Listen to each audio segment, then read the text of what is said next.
My name is Zara Lockhart. I am 35 years old, an Air Force officer assigned as an operations and maintenance liaison at Andrews. I keep aircraft honest, pilots safer, and my past under wraps. The morning the hangar went silent, I was wiping oil from an F22's access panel, listening to the hum of fans and distant ground power units. Metal smelled like rain, jet fuel bit the back of my throat. The checklist on my tablet flicked green, line after line, predictable, factual, unemotional. Boot steps cut across the concrete. My father, Colonel Marcus Lockhart, filled the doorway with shoulders squared and jaw set for a fight. He didn't greet me. He tossed his hard hat onto the steel table. It hit with a ringing slap that turned heads. "A mechanic can't fly," he shouted, voice ricocheting off ribs and rivets. He jabbed at the Raptor's nose. "Into the cockpit. Prove it, or take off the uniform." My ears didn't ring, they narrowed. Training does that, shrinks the world to what matters. I set the rag down, slid the ladder close, and climbed without an extra breath. I didn't argue. I buckled to data and procedures, not to his temper. The canopy smelled faintly of sealant and glass. I eased into the seat, fingers mapping switches I've known for years by muscle memory I never advertise. When I reached for the harness, my sleeve rode up. The colonel, our wing commander, not my father, stood 2 steps left of the ladder, halfway through a comment to maintenance control.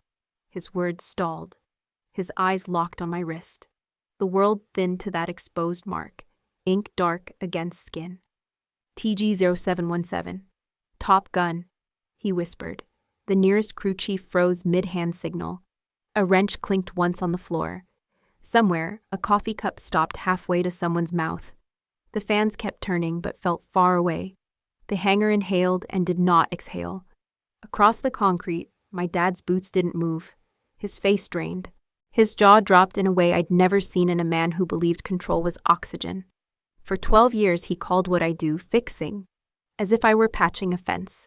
The colonel looked from my wrist to my eyes, searching past coveralls and oil for an answer I had no intention of offering aloud.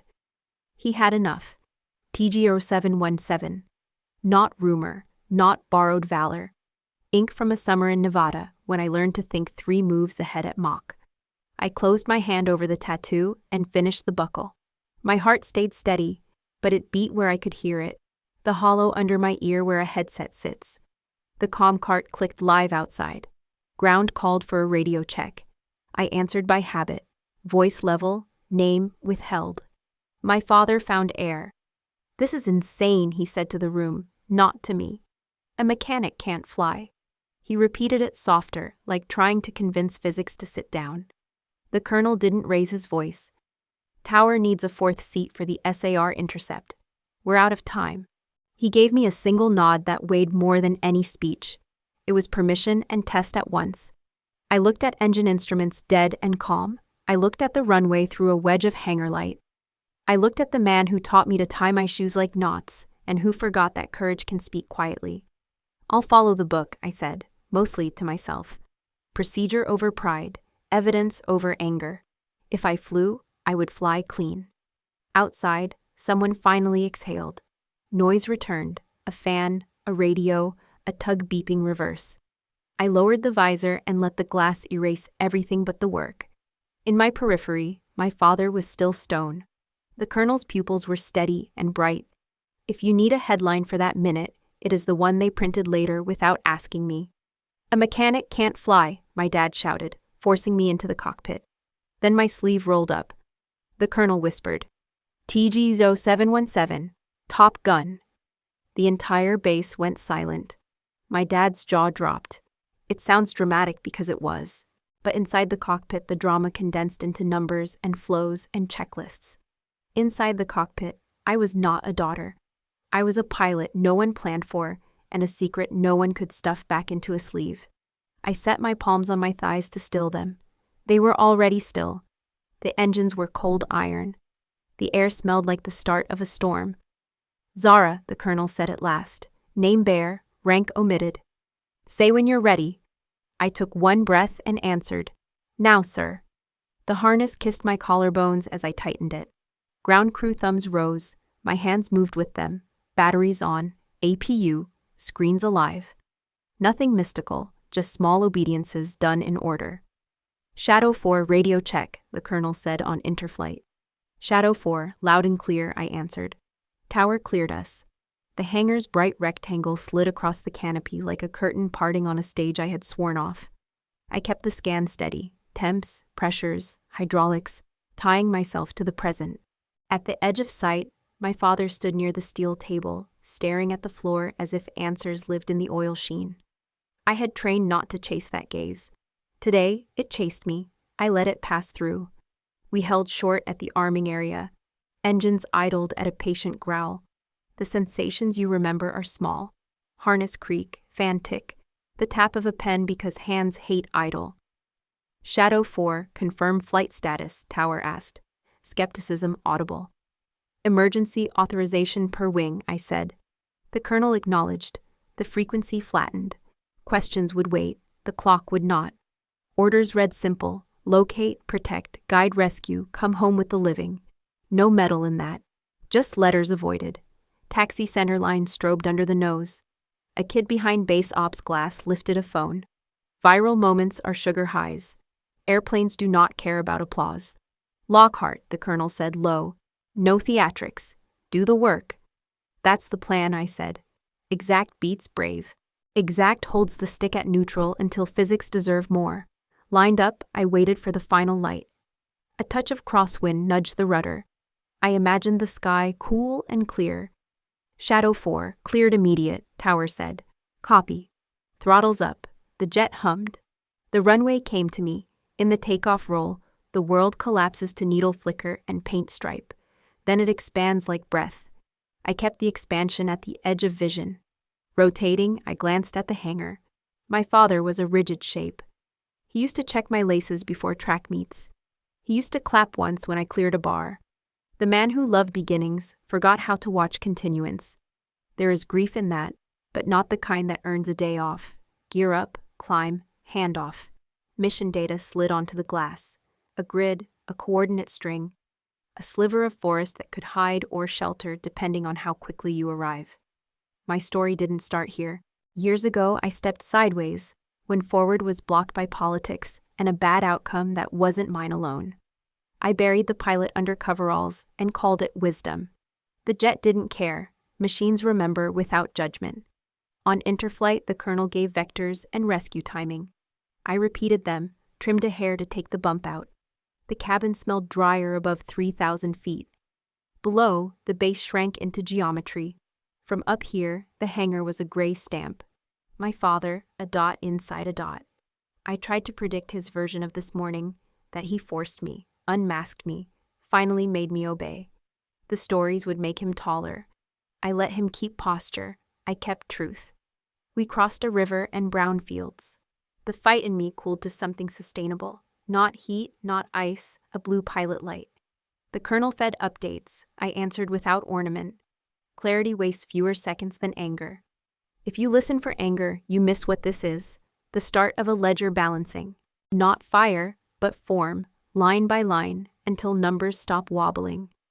At altitude, the sky took on that high, empty sound that makes you feel like a pencil drawing on a white page. I liked that as a kid. From outline, you can be redrawn. The brief spooled through me. Search grids, ID protocols, comm windows. The romance is for runway photos. Out here, you respect small things executed well. They add into survival. I checked the clock and marked the first turn. South, then east, then south again, threading a needle through dark cloth. The needle is small. The stitch holds lives. I did not look back. The story could chase me later. For now, there was the work and the thin line it offered between loss and return. Search and rescue is not glamorous.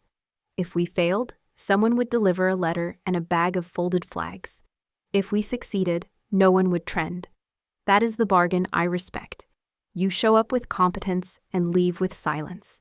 The first waypoint blinked alive steadily on the HUD, a green promise. It felt like taking a test I studied for in the dark. Answers, reasons withheld. I breathed once, counted 3, and let the jet's patience become my own. The radio hissed, and then a clipped voice came through, urgency wrapped in static. Backup pilot admitted to the hospital. Shadow flight 1 ship short. Immediate launch required. The words folded into my headset like orders written in lightning. No one asked who I was. No one asked why I knew the startup flow. They only cared that one cockpit sat cold and empty, while men waited for rescue in a forest that didn't forgive delays. I felt my throat tighten, not with fear, but with the weight of inevitability. I had studied, drilled, memorized every contour of this cockpit for years in silence. The chance came not with applause, but with necessity. I didn't volunteer. Necessity conscripted me. Shadow 4, stand by for ignition sequence, the controller barked. My hand hovered over the switches, steady. The hangar was gone. There was only the checklist running in my veins. Battery, on. The hum filled the cabin like the first intake of breath after being held underwater. Avionics, alive, screens brightening one by one. Fuel flow checked, pumps green. I whispered the calls to myself, more ritual than instruction. Every click of a switch was a syllable of a language I hadn't spoken aloud in years. Outside, the ground crew stared like witnesses at a trial no one predicted. A sergeant mouthed something, maybe a prayer, maybe disbelief. My father remained frozen at the edge of the hangar, as if moving would confirm the nightmare he had just seen. His daughter, where only sons, only chosen men, were supposed to sit. Tower confirms launch authorization, the colonel's voice cut through, firm, final. Zara, proceed. The use of my name anchored me. For 12 years it had been airman, mechanic, or you. Hearing Zara in that calm, authoritative tone sealed the moment. No turning back. I reached for the throttles. The F22 shuddered awake. The engines spun, a rising whine swelling into a growl that vibrated through the seat, through my ribs. Heat shimmered across the tarmac.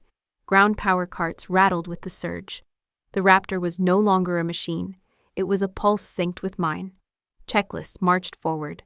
Hydraulics, pressures stable. Oxygen, flow confirmed. Flight controls, free and correct.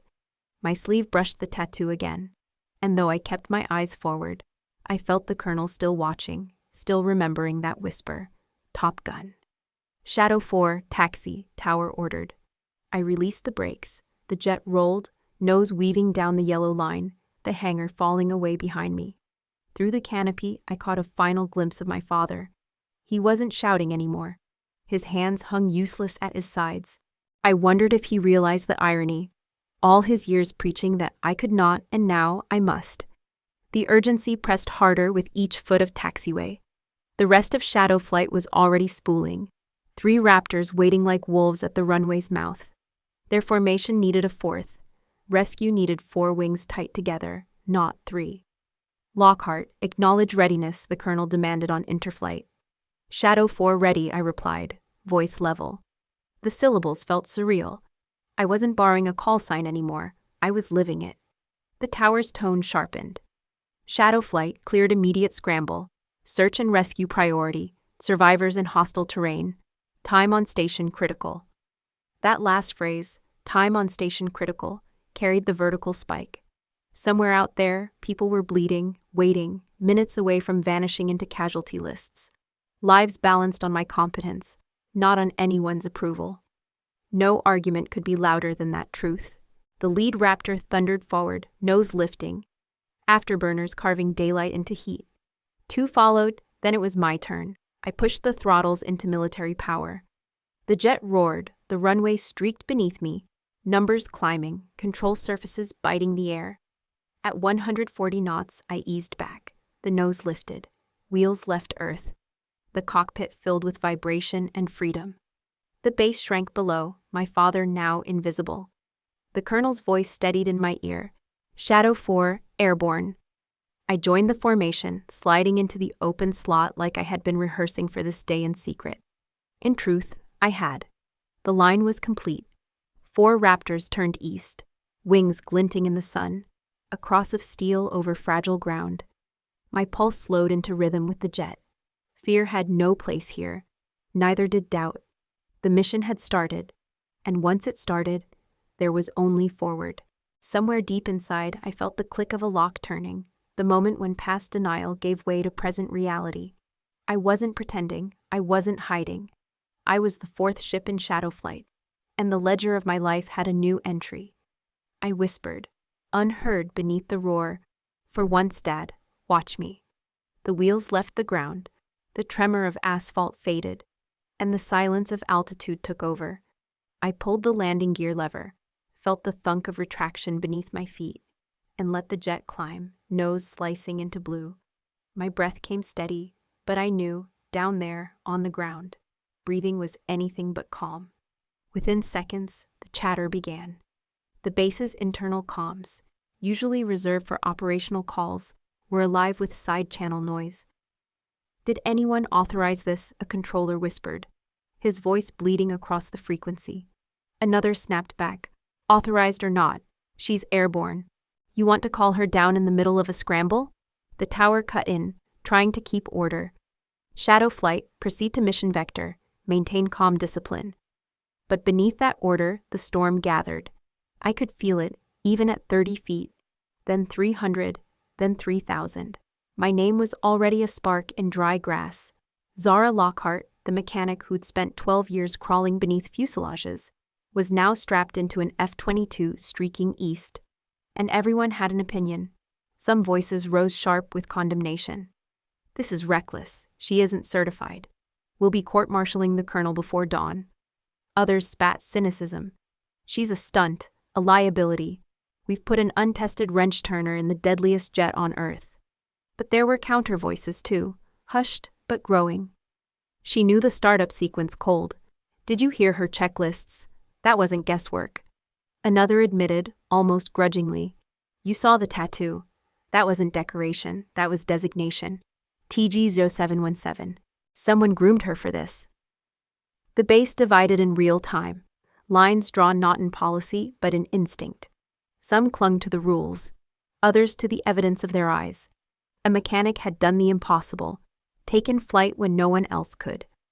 I glanced at my wingman, Shadow 3, sliding into position off my right shoulder. His voice crackled in my headset, low but distinct. "Lockhart, you fly like you've been here before." I didn't answer. The less I spoke, the more the silence said. Down below, I imagined the command post, screens glowing, officers leaning over desks, clerks frozen with pens half lifted. My father would still be on the tarmac, jaw locked, unwilling to move lest someone see him stagger. For 12 years, he had preached the barrier between what I did and what he did. Now the barrier had evaporated in jet wash. A female voice pierced through, higher up the chain, clipped with fury. "Who signed off on this?" the colonel answered, steady, immovable. "I did." "You'll answer for it." "Maybe, but not before she answers the call." That line would echo, I knew. Not just in that room, but in the days to come. A defense, a defiance, a wager on me. As the jet leveled into climb, the landscape spread beneath like an open file. Rivers, roads, fields shrinking into pattern. My headset carried the faint sound of controllers debating policy while trying to sound professional. To the men and women with no voice in the decision, it was simpler. They looked up from the motor pool, from the barracks, from the chow line, and saw contrails slicing skyward. A rumor turned legend in minutes. The mechanic was flying. I imagined the cafeteria erupting, spoons clattering, conversations colliding. "She's in the Raptor," someone shouted. And the younger ones, those who still believed rules bent under truth, grinned like they'd just seen the world flip upright for the first time. But disbelief was just as sharp. "Mark my words," one master sergeant muttered, "when she crashes, every one of us will wear the stain." And maybe that was the point of friction, the line between faith and fear, between believing a lifetime of tradition or believing the evidence of a single moment, between rules written in manuals and rules rewritten in blood and survival. In my canopy reflection, I caught my own eyes. They didn't look afraid. They looked resolved. I wasn't here to prove them wrong. I was here because someone's clock was running out in the wilderness, and there were only 4 jets in this world that could make it there in time. I just happened to be in one of them. The colonel broke the growing silence on the mission net. "Shadow flight, Titan formation. Base chatter is irrelevant. Mission is primary." His words steadied the channel, but I knew, Back at base, it was far from quiet. Papers would be flying, tempers flaring, careers balancing on the edge of whether I came back alive. The F22 cut through cloud. Sunlight flared off the canopy. I adjusted trim, let the jet settle into climb. Behind me, the base disappeared beneath a veil of distance. But the noise, the opinions, the factions, they would not disappear so easily. Up here, though, there was only the mission. And the mission didn't care who hated me or who secretly cheered. The mission didn't care that I had grease under my nails yesterday and a control stick under my palm today. The mission only cared if I got there. My fingers settled on the throttle a ton, as the forest rose like dark surf beneath our nose. The colonel gave us a gentle left to line up with the last coordinates, then went quiet. I pushed my scan wider. Radar return, terrain lines, wind aloft. The map painted a green-black lattice of pines and granite. Somewhere in that pattern, a pilot was breathing through pain and time. "Downed bird, this is Shadow 4, I said on guard. Authenticate Bravo 2. A ragged voice came back, thin with effort. "Shadow, copy, Bravo 2 gold. Shoulders out, I can't move far." Dislocation distorts the world. You start negotiating against your own body. I kept my voice level. "We've got you, stay under cover. Do not try to self-extract." I toggled the radar to a high-resolution mapping mode. Top Gun drilled a truth into us. Read the ground like a room. Corners first, exits second, threats always. I swept for flat signatures, shadowless patches where blades could spin without becoming confetti. Most of the valley was a comb of teeth. But to the southeast, a lighter smear winked in the SAR image. Irregular, elongated, about 60 meters, ringed by deadfall. "Potential LZ, grid 587 by 219, I called. "Colonel, request we mark and verify." "Approved. 2 and 3, stay high cover. 4, run the glass." Wind knifed across the ridge. I eased a descent, not enough to risk the canopy, enough to sharpen the red. My hands did what they always do when the stakes turn real, small, exact movements, energy in the thinking, not the stick. "Downed bird," I said. "Can you activate beacon momentarily?" "Negative on shoulder. I can toggle it with my boot." "Standby." Static, a grunt. Then the soft ping on my scope jumped 3 degrees left of the last mark. Good. He still had fight. I plotted a curved ingress for the rescue helo, let the course line snap into place. Trees leaned downhill. Rotors would need a run-in from the south to avoid vortex in the bowl. At 8,000, I could taste smoke, faint and sour. Lightning had nicked this valley earlier in the week. Fire is a second enemy, makes you hurry and makes you dumb. I slowed my breathing and let the jet slow with it. "Colonel," I said, "recommending LZ Sierra, coordinates uploading. Slope under 5 degrees, canopy broken, deadfall on the north edge only. Helicopter approach from 180, depart 005. I'll hold overwatch on the western ridge."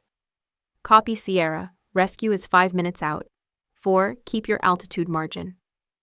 "Affirm." I skimmed the ridgeline without touching the speed brakes, keeping the nose clean. Below, the clearing showed itself in flashes through needles. Lighter soil scar, a scatter of bleached trunks, grass laid by last winter's melt. "Downed bird?" I asked. "Visual on a break in the canopy east-southeast of you?"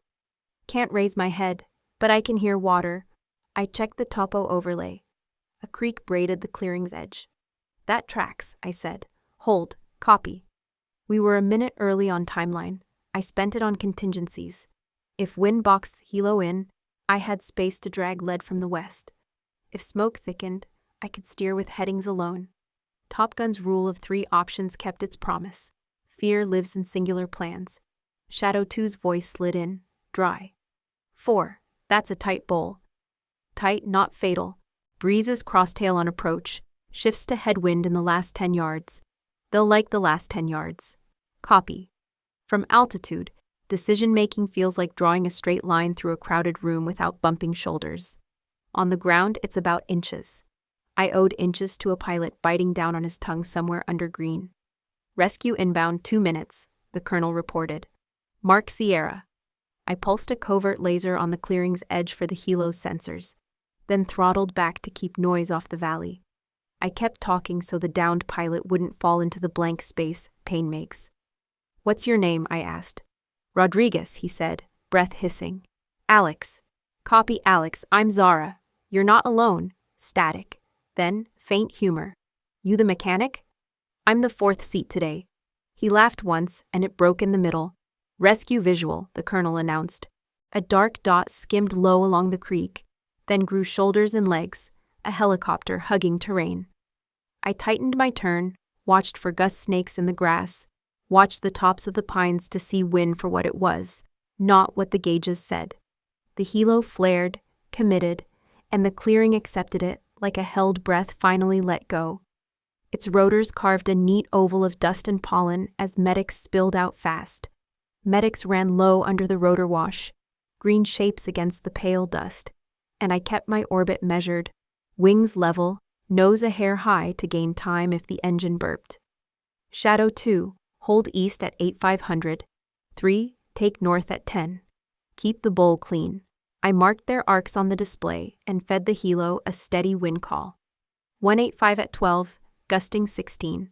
Commit now or wave. The pilot committed. The skid kissed dirt, settled, wobbled, held. On the mission net, the colonel said nothing, which meant everything. He was listening to me work. So was the whole flight. I walked the medics through route and distance like counting out beads.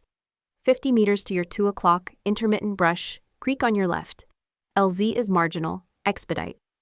Copy, someone grunted below. A minute later, a shape moved in the shadows. Visual on the survivor, one medic called. I kept the turn smooth, altitude steady. The threat wasn't enemy fire, it was mistakes bred by adrenaline. Shadow 4, Shadow 3 asked, curiosity tucked into formality. "When did you learn to read thermal terrain like that?" My eyes stayed outside. I read enough to do my job. The line landed flat and sharp at once. The colonel let it pass, but I could feel the question multiplying across headsets. Who taught her this? Where did she practice? Why is the mechanic speaking like a controller and a flight lead had a daughter? Below, the medics reached Rodriguez. The rotor disc flashed in sun. Physics waiting. "Advise sling or carry?" a medic asked. Carry, I said. "Sling will eat your margin in this wind." Shadow 2 cleared his throat. 4, you calling the helos game now? "Calling the wind," I replied. "They can ignore me." They didn't. 2 medics braced Rodriguez's arm, counting off the lift. The helo settled a fraction deeper into dust. "Downed bird aboard," the pilot came back, voice tight with workload. "Departing Sierra." "Depart on 005, I said. "Wind will square you up by the creek." Shadow 3, escort them to the ridge gap. "Copy," 3 said, and slid ahead like a dark blade. I stole a second to breathe. Suspicion crackled on frequencies I couldn't hear. I kept my circle and my mind inside 10 miles. Miles save lives, not arguments. The helo pulled power, lightened, drifted a finger width left, then righted. It clawed forward. Dust fell away. Once clear of the treetops, it accelerated along the creek, rotors biting clean air. "Rescue outbound," the colonel said at last. "Shadow flight, form on 4 for egress." He put me on the point. That choice told the base enough. I banked west, slow enough that the helo's escort could tuck in, fast enough to keep our timeline honest. A private voice slid onto our side channel, one of the younger pilots, hushed and disbelieving. "Sir, is she who I think she is?" "Eyes out," the colonel answered. "Questions later." But questions were already building a case. Aircrew gossip is a courtroom with no judge. Someone would ask for paperwork. Someone would say the word insubordination. Someone would write their opening statement before I touched down. We cleared the ridge and the radio noise thinned. The helo called altitude and fuel. I answered with headings and winds, a metronome to keep panic from picking the notes. "Mechanic," Shadow 2 said again, lighter this time. "You ever gonna tell us where you learned to talk like that?" "After we get him home," I said. "Copy." When we handed the helo to approach, the valley folded closed behind us like a book allowed to end a chapter. I rolled level, trimmed out, and watched our shadow run along fields stitched brown and green. The mission hadn't loved our debates. It loved that we were timely. "Shadow flight," the colonel said. "Nice work." Praise sat strange in my ears, like a room I hadn't entered in years. I didn't need it, but I recognized the gift in his restraint. He was choosing facts over rumors, as I had. Before we switched back to tower, the younger voice returned, softer. Whoever you are for, thanks. Do your job, I said, and meant it for myself first. Approach took us, then tower, then the familiar cadence of home. From altitude, the base looked harmless, like lines a child might draw and color in. Inside those lines waited people with pens and opinions, and both could cut. Shadow 4, tower called. Expect straight in. Roger, I said. I glanced at the mirror of the canopy, at the faint line of ink beneath my sleeve. Suspicion could grow all it wanted. The man in the back of that helicopter was alive, and that was a fact with weight. I set the altimeter bug for pattern altitude and let the jet descend smoothly. No flourish, no victory roll. Work done right doesn't wave, it lands. The runway stretched out like a long gray tongue, heat shimmer rising in the late afternoon. My hands rested steady on the stick as the wheels kissed asphalt. The jet settled with a hiss of rubber and smoke, a smooth landing no one expected from a so-called mechanic. I brought the throttle back, air brakes up, and the aircraft slowed into a rolling hush. But the silence outside wasn't peace, it was pressure. Through the canopy, I saw the line of figures at the edge of the tarmac. Officers, enlisted, ground crew, even a few medics who had hurried over after hearing the chatter. No one hid their stares. Some faces were lit with awe, others tight with suspicion, but every gaze burned. The rumors had landed ahead of me. Shadow 4, clear of active, I reported calmly, voice even. Copy 4. Taxi to North Apron, the tower answered. But there was hesitation in the controller's tone, as though unsure what rank or title to attach to my call sign. I taxied slow, canopy reflecting the sunset. When I cut engines, the whine died, and was replaced by the heavier sound of murmurs, unfiltered, raw. That's Lockhart. She flew the bird. No, she commanded the rescue. She's not even on flight status. The words floated, sharp as glass. I popped the canopy and climbed down, boots touching ground that felt suddenly foreign. My helmet hung at my side, heavy. Across the apron, I caught sight of him, my father. He stood stiff among a cluster of senior officers, his dress uniform immaculate, jaw locked. The colonel was beside him, hands behind his back, eyes narrowed not in anger but in calculation. For a moment, no one moved. The scene felt like a photograph, frozen, airless. Then my crew chief broke it, jogging up with a mix of pride and disbelief. Zara, that was... He caught himself, eyes darting toward the gathering of brass. He saluted instead. I returned the gesture, sharp, deliberate. The salute wasn't for me. It was for the work we'd just done. But the officers weren't saluting back. They were measuring me. A major I barely knew muttered, not quietly, "A mechanic in the cockpit? Reckless." Another answered, lower but firm, "If she hadn't, Rodriguez would be dead." The argument was starting in plain sight. No one cared if I heard. I walked forward, helmet still in hand, spine straight. My father's eyes followed me. He had the look of a man caught between two truths, the one he'd spoken, a mechanic can't fly, and the one I had just proven. His gaze didn't soften. If anything, it hardened, like stone resisting a tide. "Lockhart," the colonel said evenly when I approached. "Report. Survivor retrieved, sir. Rescue successful. Aircraft secured. No damage beyond standard wear." His brow flicked, the barest sign he recognized the precision of my words. Acknowledged. But the silence that followed was louder than his reply. Every officer there was waiting for my father to speak. Finally, he did. "You disobeyed standing order," he said. His voice carried, meant for everyone to hear. "You violated assignment boundaries." I felt the weight of eyes pressing in. My pulse stayed level. I acted under exigent circumstances. The mission required one more aircraft, immediately. I filled that gap. The colonel's gaze flickered to my father, then back to me. He said nothing, but the faint crease in his forehead told me he'd registered my phrasing. Formal, careful, written as if I were already defending myself before a board. My father's jaw tightened. You embarrassed me in front of this base. The words landed heavier than the accusation of insubordination. Embarrassment, not failure, was what cut him. I held his stare. I saved a man in front of this base. The murmurs surged again, split between admiration and unease. A lieutenant near the back whispered, "She's right." Someone else hissed, "She's out of line." The colonel lifted a hand, and the noise dimmed. "Enough." He spoke with finality, though his eyes stayed on me longer than protocol demanded. "Lockhart, stand by for debrief at 1900. "Yes, sir." He turned away, and the officers followed, but my father lingered. For half a breath, his eyes met mine. What I saw there wasn't pride, nor pure anger. It was something harder to name, fear, perhaps, of losing control of the story he had told about me all these years. Then he pivoted sharply and left.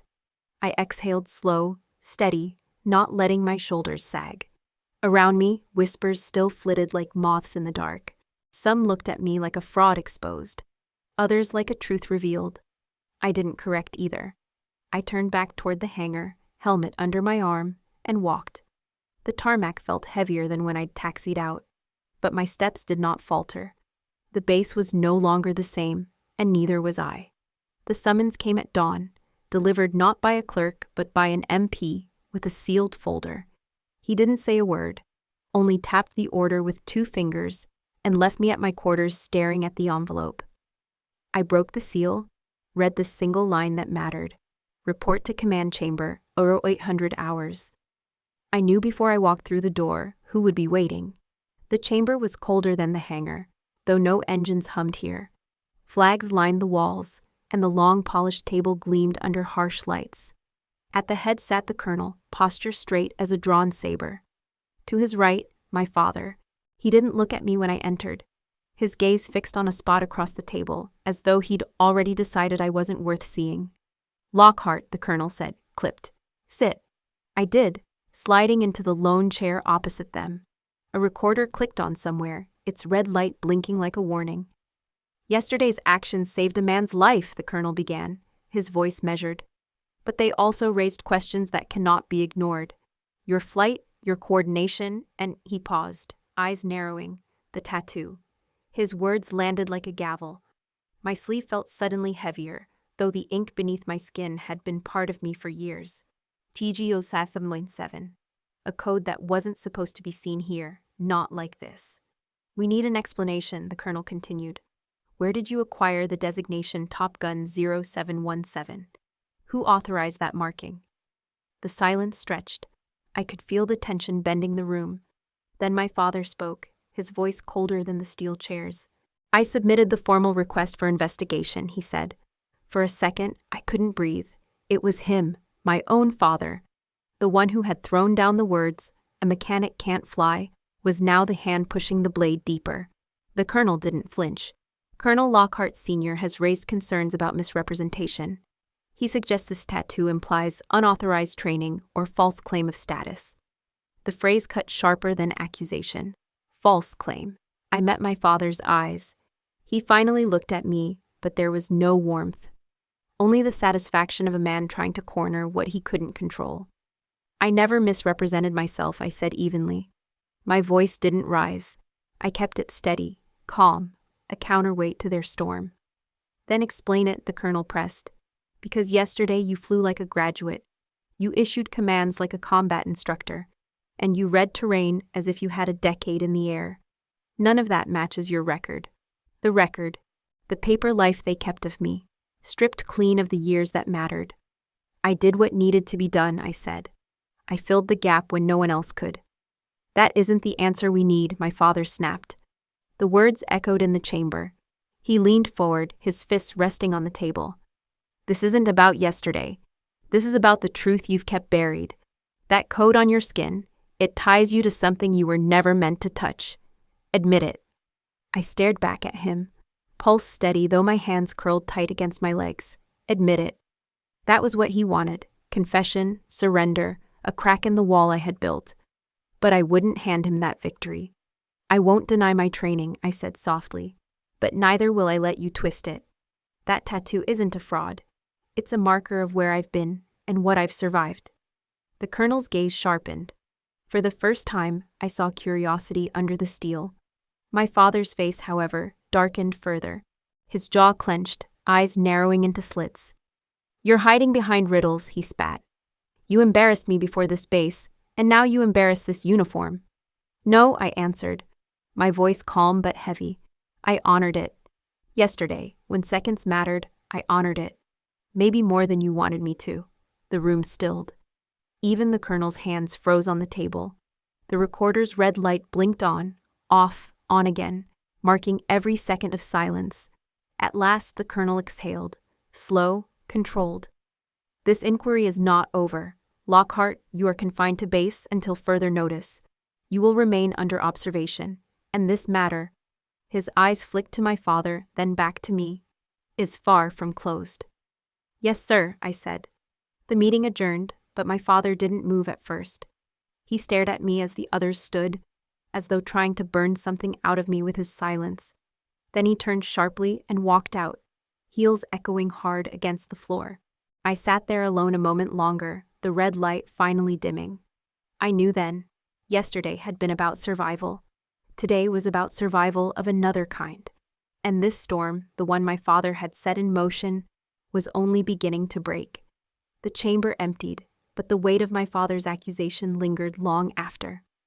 That night, I lay awake in my quarters, the hum of the base generators leaking through the walls, like a reminder that no place here was ever truly quiet.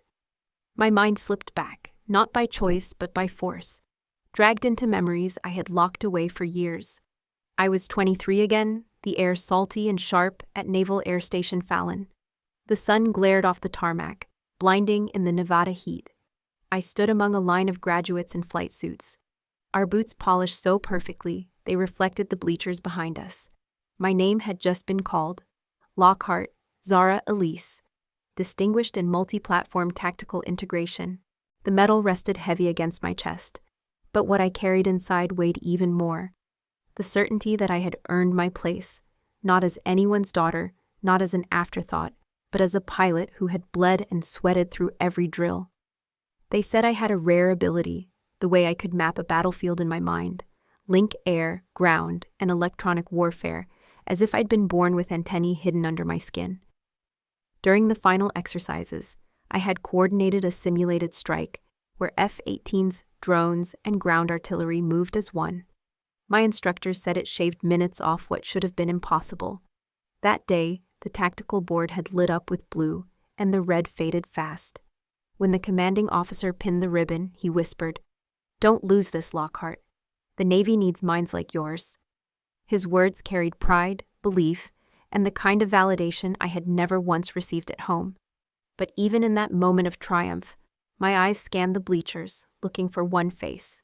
Rows of families clapped, some waving flags, some crying behind sunglasses. Mothers hugged children, fathers saluted, brothers and sisters shouted names into the dry wind. I searched for him, my father. The chair marked reserved, Calder Arthur Lockhart sat empty. The sight burned more than any desert sun. I had known he would not come, but part of me had hoped anyway. It was a cruel habit, that hope, always hoping he would be proud, always waiting for the acknowledgement that never arrived. He had dismissed my acceptance into Top Gun as an administrative error, said no maintenance brat of his would stand with real pilots. He told me I'd be chewed up and spat out. I had thought that maybe, just maybe, he'd want to see me prove him wrong. But his absence screamed louder than any insult. It told me he didn't care if I succeeded. He cared only that I had dared. The ceremony blurred after that. The cheering felt muffled, like cotton stuffed in my ears. I kept my posture straight, my smile locked, but inside something cracked and hardened all at once. I promised myself I would not chase his pride anymore. Yet the ink under my sleeve, the numbers and letters TG0717, became my own vow. Not just a mark of where I had trained, but a reminder that even if the man who gave me his name denied me, the sky had not. Top Gun had. The number was mine, earned and etched forever. The flashback shifted, cockpit drills, endless nights poring over tactical manuals. My voice steady on comms as squadrons moved under my direction. "Lockhart, you're seeing it before the rest of us. one instructor said during a radar simulation. Like you're reading the board before it's drawn. I wore the praise carefully, knowing too much of it would only make my father angrier if word reached him. But in those moments, I felt alive in a way no empty chair could take away. I had belonged. The memory snapped back to the present, the dim lamp on my desk casting a narrow cone of light. My quarters felt smaller, suffocating. My father's words from the meeting circled like vultures. False claim, misrepresentation, admit it. He hadn't been there when I earned it. He hadn't seen the drills, the bruises, the exhaustion, the triumph. And now, years later, he wanted to erase it, as though absence gave him authority over memory. I pressed my hand against the ink on my arm. For a moment, I felt the heat of Fallon's sun again, the weight of the metal, the hush of the officer's whisper. That was the truth, not my father's silence, not his investigation. The truth was that I had stood among the best, and I had not broken. And if the storm gathering now wanted to strip me down, I would face it the way I had faced that empty chair. Spine straight, eyes forward, heart burning with a pride I no longer needed him to give me. The memory of Fallon had burned bright, but like all fire, it eventually dimmed beneath the weight of politics and command. What no one in that meeting room knew, what my father never forgave, was the real reason I stepped away from combat aviation. It wasn't fear of flying. It wasn't lack of skill. It was the way one mission unraveled. Not because of me, but because of a decision that came from higher up. A decision that turned into a scar carried by every survivor. We had been tasked with escorting a medevac convoy out of hostile territory. The map was simple enough. 2 valleys, 1 extraction zone. A timetable tight enough to make your lungs seize. My recommendation was clear. Divert through the northern pass. High risk of turbulence, but low risk of ambush. I had studied the terrain for days, cross-checked intelligence with drone sweeps. But at the briefing table, the commanding officer overruled me. Southern pass is faster, he said. Speed over caution, that's the order. We obeyed. Orders weren't requests. The first 10 minutes were textbook. Jets overhead, helicopters sweeping low, ground teams moving fast. Then came the missiles. They hit from both ridgelines, fire carving the sky open. The southern pass had been seeded with man-pads, something the intel had missed or ignored. The convoy scattered. I still hear the alarms shrieking in my headset, the pilot's voice breaking over the radio. Taking fire, engine out, going down. We lost 2 birds. 1 medevac didn't make it through. The men inside had names, families, lives. And all I could think about as the smoke rose was that I had known this would happen. I had called it. And yet, in the official record, the mission was stamped with the words, pilot support. Zara Lockhart, I argued. I filed reports. I begged for the chain of command to acknowledge that we had followed a flawed order. But the military machine grinds slowly, and it grinds down anyone who refuses to stay silent. Instead of justice, there were whispers. Lockhart hesitated. Lockhart lacked conviction. Lockhart isn't suited for combat. Every corridor I walked afterward felt like it hummed with those rumors. My peers avoided my eyes, or worse, looked at me with pity. I could still fly, I could still fight, but I was marked. And in a system where reputation travels faster than truth, marks like that end careers. So I did the unthinkable. I requested reassignment, maintenance division, support operations, the kind of work no one fights over because no one notices. I told myself it was a tactical retreat, a way to avoid getting dragged into politics that had nothing to do with flying skill and everything to do with ego. But I knew what it looked like on paper. Zara Lockhart, once Top Gun, voluntarily walking off the flight line. To my father, that was betrayal. He didn't see the nuance, the suffocating politics, or the reality of being ground down by command decisions beyond my control. To him, war was simple. You fight, you win, or you die trying. Anything less was dishonor. And in his eyes, I had chosen dishonor with my own signature on the reassignment request. When I came home on leave after the transfer, he didn't greet me with a hug. He didn't even shake my hand. He looked at the uniform I wore, support insignia instead of fighter squadron patches, and said, "You quit. I don't raise quitters." His words landed harder than any missile ever had. For years after, he refused to discuss the subject. When others in the family tried to defend me, he cut them off. Failure is failure. Don't dress it up. His belief in strength was absolute, forged in decades of combat tours. To him, dignity came only through endurance and visible victory. The idea that I had stepped aside to protect myself, to protect my conscience, was unacceptable. What he never grasped was that walking away had been the harder choice. Staying would have meant watching more decisions like that one play out, knowing I'd be powerless to stop them. Staying would have meant becoming complicit. Leaving was the only way I could keep my integrity intact. But integrity doesn't show up on medals. It doesn't appear in after-action reports. And so in his eyes, I had failed. That judgment, silent and constant, hardened into something I carried like lead in my chest. It shaped every word between us. It filled every silence at family dinners. It was the shadow behind his glare in that meeting when he demanded answers about TG0717. He wasn't just asking about a tattoo. He was asking if I still had the right to wear his name. The truth was complicated, but in his world, complications were excuses. And I knew, as the echoes of that failed mission replayed in my head, that I had been fighting two wars ever since. One in the air and one at home, against a man who believed he had the right to define what strength meant. The meeting with the colonel and my father had left the air around me charged, heavy, almost impossible to breathe. They thought I would stay on the defensive, justifying, explaining, letting them strip me layer by layer until there was nothing left but the shadow of what I once was. They were wrong. That night, alone in the barracks with the hum of fluorescent lights above me, I made a decision. If my father wanted a war, I would give him one, but not the kind fought with missiles or maneuvers. This battle would be waged with truth, records, and the rules he had always claimed to honor. I began with what I knew best: data. Every order left a footprint, every reassignment, every interference, every whispered phone call between my father and someone in command left fragments behind. My years in logistics had taught me that paper trails never vanish. They scatter.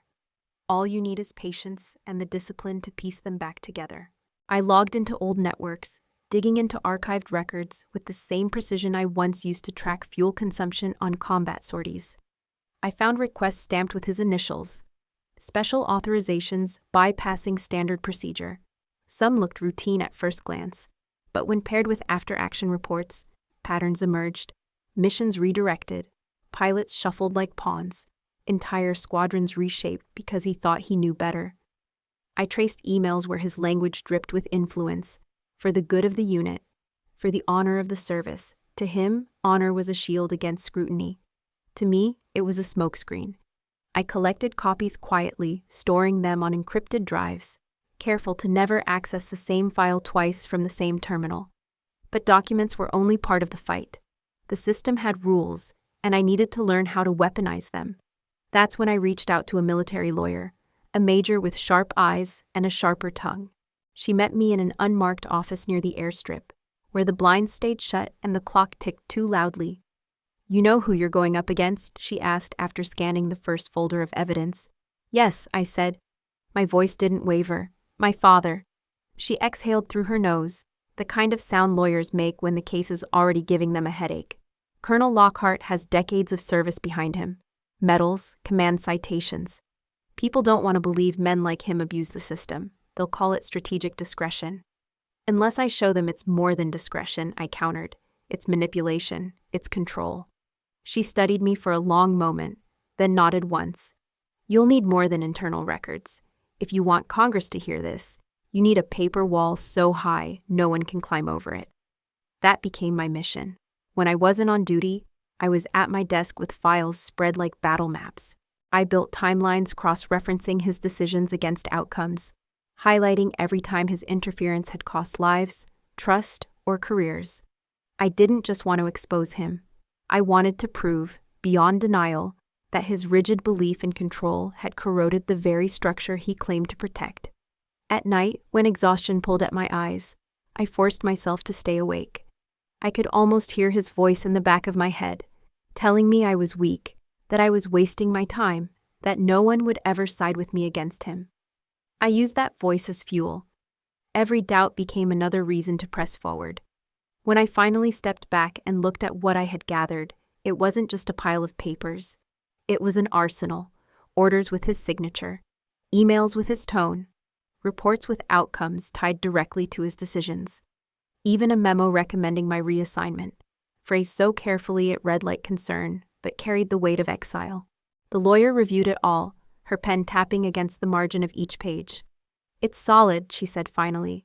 "Enough to file a formal complaint through military channels. Enough to reach the oversight committee if we keep pushing." I asked her what would happen if we won. "You'll clear your name," she replied, "and you'll bring him down." The words should have felt like triumph. Instead, they lodged heavy in my chest. This wasn't about victory. It was about survival, the survival of truth, of the reputation I had bled to build, of the small voice inside me that refused to accept silence as the price of loyalty. I walked out of that office into the night air. Planes roared overhead, and for a moment I tilted my face toward the sound, remembering what it felt like to fly without shadows chasing me. I wasn't there yet, but I was preparing. I was readying my counterstrike. And for the first time in years, I felt something stronger than fear. I felt momentum. The day before the hearing, the corridors of the Pentagon seemed narrower than ever, their beige walls pressing in like silent witnesses. I had spent the night revising my case, rehearsing answers, drilling myself to stay calm. The folders in my hand felt heavier than steel. I thought I was ready for anything until I saw him waiting for me at the bend of the hall. My father. He stood with his hands behind his back, posture rigid, eyes colder than the marble floor. Time had not softened him. Rank had carved him into stone. His uniform looked immaculate, not a thread out of place. For a moment, I was 23 again, standing at attention in front of him, waiting for a nod of approval that never came. "Zara," he said, voice clipped, commanding. "This is your last chance to walk away." I stopped a few feet from him, gripping my folders tighter. Walk away from what? From truth? From everything you've buried? His jaw tightened. From ruining yourself. From dragging our name into the mud. "You think the committee will celebrate you for this? They'll see an ungrateful daughter desperate for attention." I almost laughed, but it came out hollow. Attention. I didn't spend years in the shadows for attention. I left flying. I hid in logistics. I kept my head down while others wore medals. Don't call this desperation. Call it survival. He took one step closer, his shadow falling across me. I built this family's reputation. Decades of service, sacrifice, blood, and command. Do you think you can tear it down with a stack of memos and your stubborn pride? I raised my chin. No, I don't think. I know. Because those memos don't lie. Orders don't lie. You rewrote missions, gambled with lives, turned service into your personal chessboard. I was there when men paid the price for your decisions. For the first time, a flicker of something crossed his eyes. Annoyance, maybe, or the faintest trace of doubt. But it vanished as quickly as it appeared. He leaned in, his voice a low warning. "This is your last chance to stop. If you withdraw now, I can make it disappear. You'll keep your uniform, you'll keep what little name you've earned. But if you go forward..." "Then what?" I cut in. My voice surprised even me, steady, strong. "You'll disown me, pretend I never existed. You've already done that once. You ignored me at my graduation. You abandoned me after I left the cockpit. You've made a career out of pretending I don't measure up. What more can you take?" He froze at that. For a moment, the hallway was silent but for the hum of fluorescent lights. His expression hardened again, but the silence between us carried the weight of a truth we both knew. I was no longer the cadet waiting for his approval. "I gave you one chance to stand down," he said finally, each word sharp as a blade. "You'll regret this. Not today, not tomorrow, but when you realize you've traded loyalty for self-destruction." I shook my head slowly. "No, father. I traded silence for justice. I already regret the years I stayed quiet. That was my mistake, and I don't make the same mistake twice." His lips pressed into a thin line, the kind of line commanders draw before signing an order. He didn't answer, just stepped past me, his shoulder brushing mine like a dismissal. The scent of starch and leather trailed after him, a reminder of everything he had been. everything he still clung to. I stood in the hallway long after he was gone, folders pressed against my chest. The doubt he had tried to plant didn't vanish. It never did. But beneath it, something stronger grew. Resolve. This confrontation wasn't just a warning, it was confirmation. He was afraid. And if he was afraid, it meant I was on the right path. When I finally moved again, the echo of my boots followed me down the corridor, steady, deliberate. The sine wave of emotion had dipped low, dragging me into the shadows of doubt and memory, but I knew what was coming. The spike, the hearing, the moment where all the secrets and scars would be forced into the light. And when that moment came, I would not back down. The hearing room was colder than the corridors had been. Rows of stern-faced committee members sat beneath the heavy lights, their nameplates gleaming on the long table. Cameras recorded everything, the little red dots blinking like reminders that no word could be taken back. I walked in with my folders pressed against my chest, my uniform crisp but my pulse steady. I reminded myself of one thing. I had already survived worse. My father was already there. He sat beside the colonel, his ribbons and medals reflecting like shields, his posture unshakable. When he looked at me, it was not as a daughter, but as an adversary. The chair recognized him first. General Lockhart, one of the committee members, said, "You may begin." He rose smoothly, unfolding his words with the precision of a man who had rehearsed every syllable. "This committee must understand," he began, his voice confident and measured, "that my daughter, Zara Lockhart, has never been fully capable of the duties expected of her. She has long exhibited tendencies of recklessness and defiance. Her recent actions in commandeering an F22 without authorization confirm this. She placed lives at risk, endangered classified operations, and acted far outside her assigned role as a maintenance technician." He let his words hang, and the weight of his authority filled the room. Murmurs rippled across the observers seated in the back. To them, he was not just a father. He was a decorated officer, a man whose record stretched across decades. His condemnation carried the weight of a verdict. When the chair motioned to me, I stood slowly. My knees did not shake, my voice did not break. "With respect, committee members," I began, "what you just heard was not a testimony of fact. It was an attempt to erase evidence, to preserve reputation at the cost of truth." I opened the first folder, sliding radar printouts across the table toward the aides.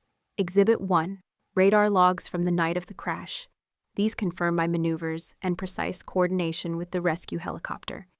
Every movement was consistent with protocol, not reckless improvisation.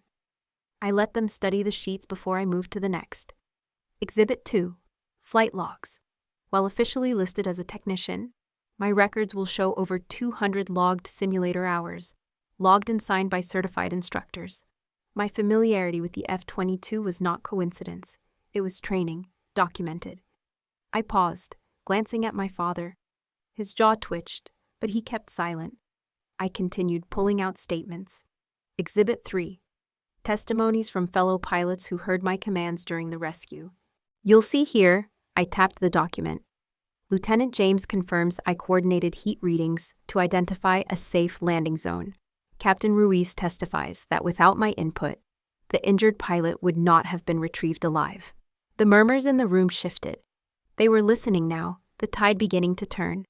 My father adjusted his collar, his calm facade showing its first crack. Finally, I reached for the flash drive. The aide inserted it into the monitor, and the screen behind the committee flickered to life. Exhibit 4, I said. Video footage from the cockpit during the rescue. The recording showed what I had seen that night. The canopy reflecting streaks of light, the radar pulsing, my voice steady over comms. They heard me warn of crosswinds, correct altitude, direct the helicopter with clarity and precision. The video ended with the successful extraction of the injured pilot. Silence followed, broken only by the hum of the projector powering down. I turned back to the committee. I did not steal that aircraft for glory. I flew it because a man's life depended on it, and because the procedures I knew could make the difference. This was not recklessness. This was duty. The kind of duty I was trained for, and the kind I will never turn away from. One of the members leaned forward. General Lockhart, do you contest this evidence? My father rose slowly. His face was tight, His voice strained for the first time. Evidence can be misleading. Logs can be forged. Testimonies can be manipulated. What cannot be ignored is that she acted outside the chain of command. That alone disqualifies her. I met his gaze directly. Sometimes the chain of command breaks when those at the top put pride before principle. I acted because hesitation meant death. You taught me once that soldiers protect lives above all else. I only did what you told me, what you forgot. The room stayed still, the weight of my words pressing down like a storm about to break.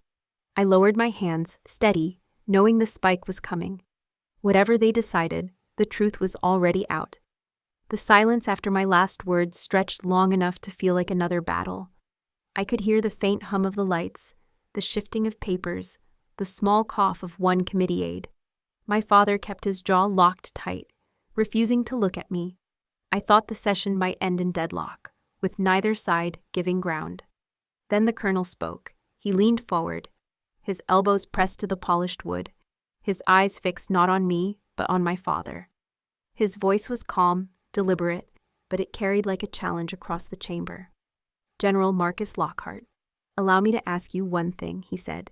If what we've just seen and heard, her radar coordination, her tactical precision, her command composure under duress, if this is what you consider incompetence, then tell me, what does excellence look like? The words hung in the room like a strike across the table. For the first time, my father flinched. A ripple of quiet gasps spread among the audience. Some members of the committee exchanged glances. Their pens paused mid-note. It was not just a question. It was a blade slid between the armor of his reputation. My father's lips parted, but no sound came. He adjusted his tie, tried to summon that old commanding tone, but hesitation betrayed him. I knew him well enough to recognize the truth. He had no answer. For years, he had believed authority itself was the measure of excellence. Now the committee was asking him to define it, and the evidence I laid down had already spoken louder than his pride. The chair cleared her throat. We have heard the testimonies. We have reviewed the evidence. The matter now moves to deliberation. The committee withdrew briefly, leaving the room tense and hushed. My father's eyes finally met mine, a storm behind them. He did not speak, but his silence carried every unspoken word. Betrayal, humiliation, disbelief. I sat straighter, my hands still, my breathing even. I was not here to win against him. I was here to reclaim what was mine. Minutes later, the committee returned.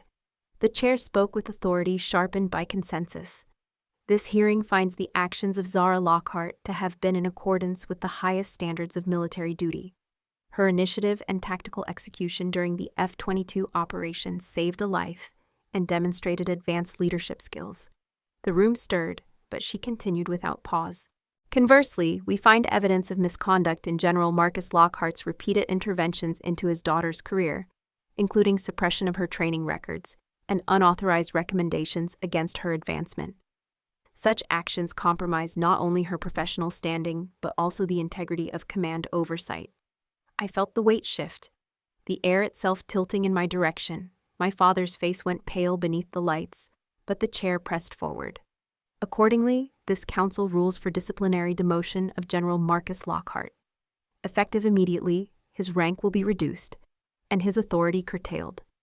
Zara Lockhart is hereby restored to full operational status and is appointed to serve as Tactical Coalition Training Officer, with oversight for Joint Force combat readiness.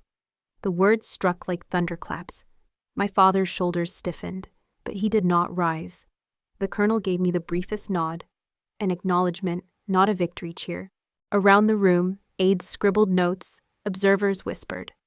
I remained seated, though every part of me wanted to breathe deeper, to exhale years of silence.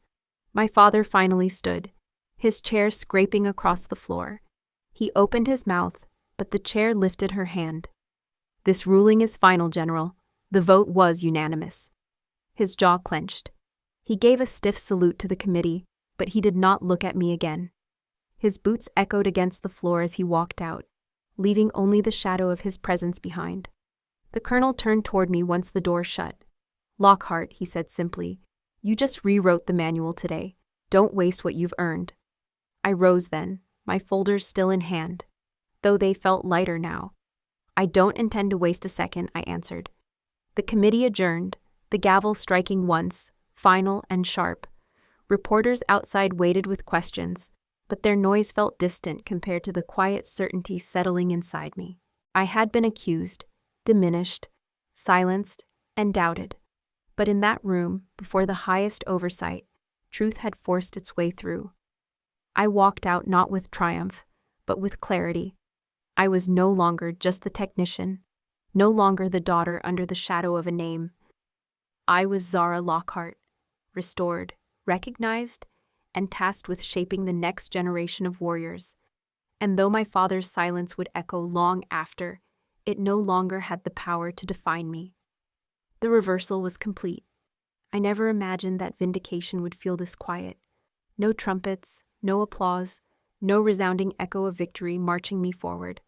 Just silence, the kind of silence that presses into the air after the storm, when the clouds part and the wreckage lies still.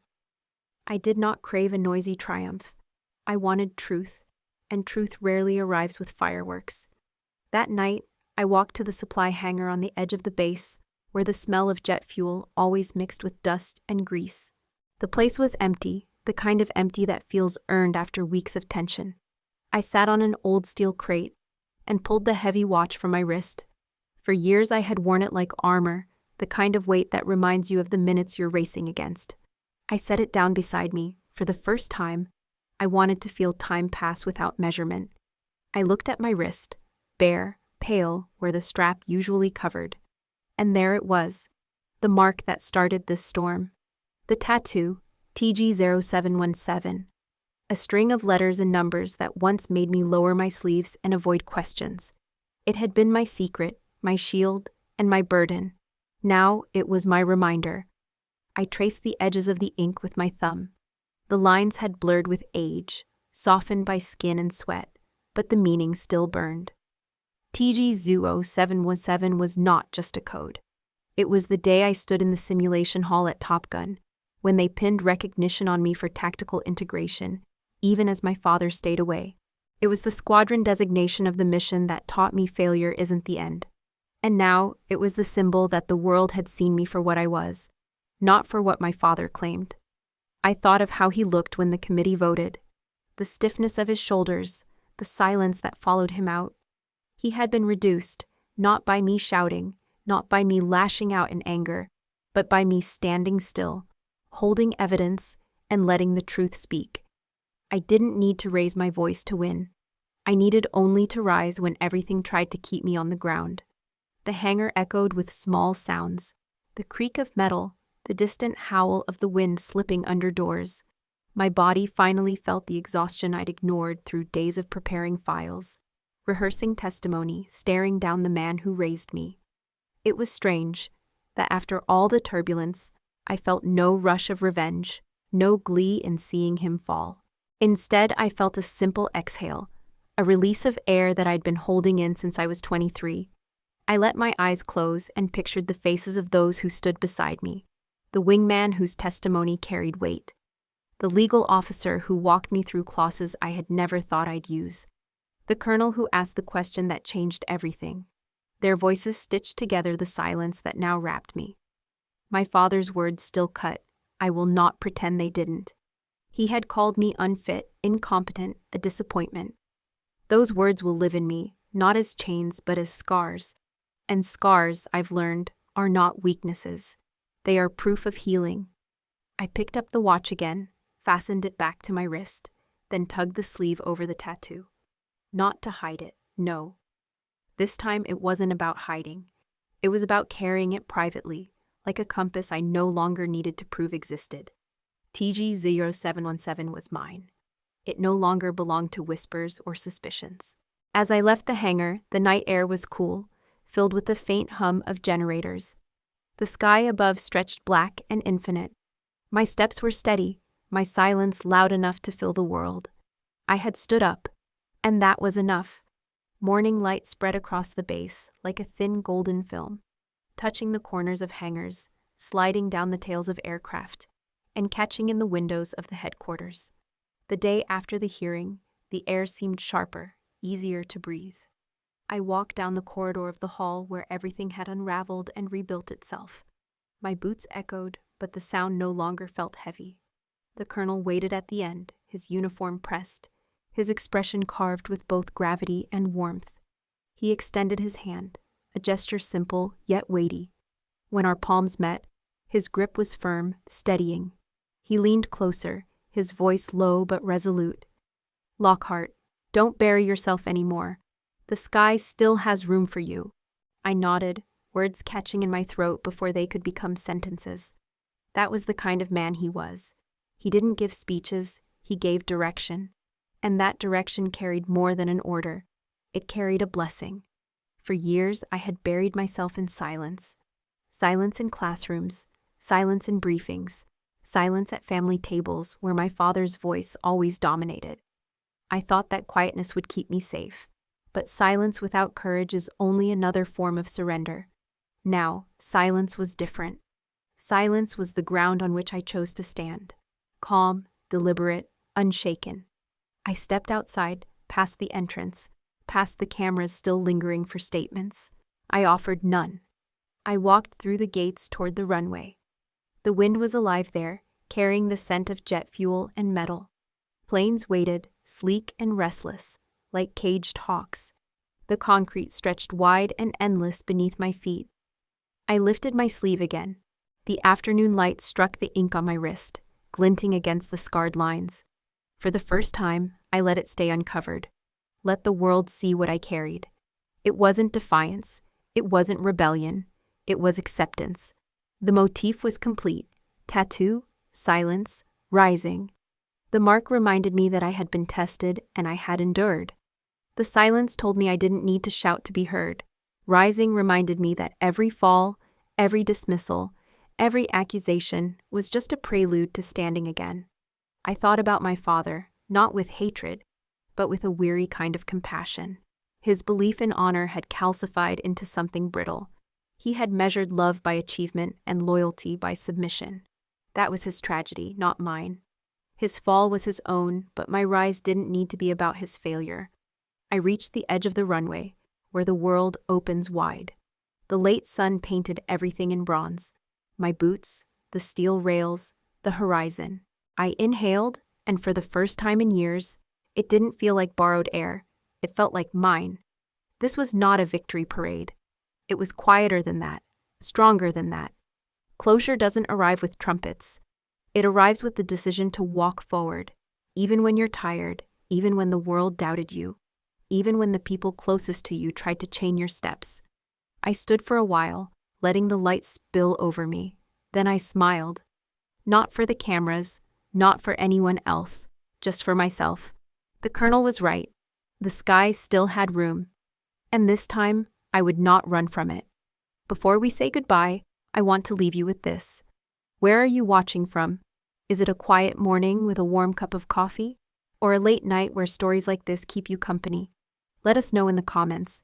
We read everyone with gratitude. And if this story touched your heart, please consider subscribing to the channel, not just to hear more stories like this, but to be part of a community that still believes in kindness, healing, and second chances. Thank you for spending your time with us today. Wherever you are, I hope you carry this story with you. Remember, sometimes the miracle doesn't knock on your door. It waits quietly until you're ready to open your heart. I turned, the last of the day's light brushing across my bare wrist. And then I walked forward, steady, calm, unafraid.